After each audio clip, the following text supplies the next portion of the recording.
I am the one who knocks on the doors when we're trick-or-treating because I want to get the most candy. Yo, Mr. White, I'm gonna give you some tips on how to do trick-or-treating the right way, yo. We're gonna get the most candy, bitch. Trick-or-treating is an essential part of Halloween, and I trick-or-treated all the way up till my senior year of high school, so there is really no age limit unless you're kind of like in your 40s and you don't have any kids, then that's gonna be kind of weird. It's gonna look weird on the outside. Maybe you should just buy some candy and stay home. Jeez, how does Jesse wear huge hoodies and a hat in Albuquerque, New Mexico, just year-round? I'm so warm right now. First tip is, don't go in a big group. If you are in a big group, then kind of scatter yourselves amongst the houses. If you've got a huge group of like 10 people, then split off into like little groups of maybe 2 or 3 and go to the houses individually. If there's too many people there at once, they're not gonna give out as much candy as they could. If there's only 2 or 3 people, you're probably gonna get more candy. That's obviously your goal. You want the most candy possible. Second tip is, if there is a bowl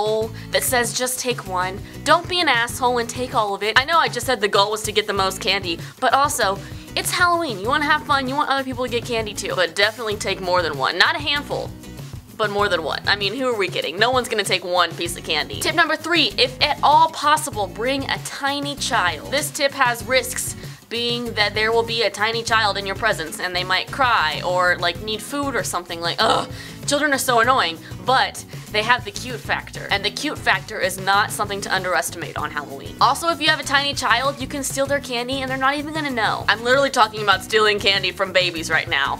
I endorse stealing candy from babies. SoundProofLiz 2014. Preferably a child who is too young to talk, because that's, you know, that's the golden years. Fourth tip is, don't be afraid to go when it's still light outside. Because if you were like me a few years ago and you didn't want to go till it got dark outside, all the good candy's gone because all the like little 8-year-olds and 9-year-olds who have to go to bed early have already taken all the candy. So don't be afraid to go trick-or-treating while it's still light outside and fight those kids.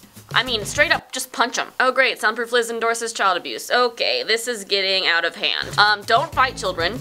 Just like trick them.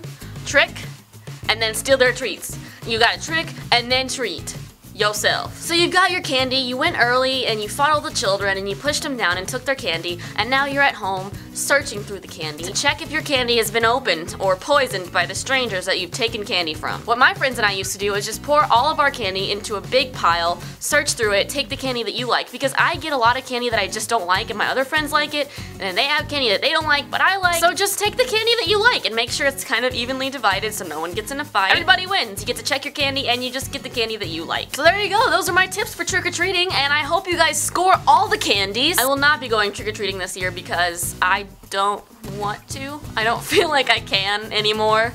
I don't know any neighborhoods, for one. I don't know any safe neighborhoods. This is LA. People get pretty sketchy out here. So I'm probably just gonna buy some candy and eat it at home while watching some Halloween movies. Are you guys going trick-or-treating? Let me know in the comments below and tell me what you're gonna dress up as. I'll see you tomorrow. Okay, bye. Bitch. Hi.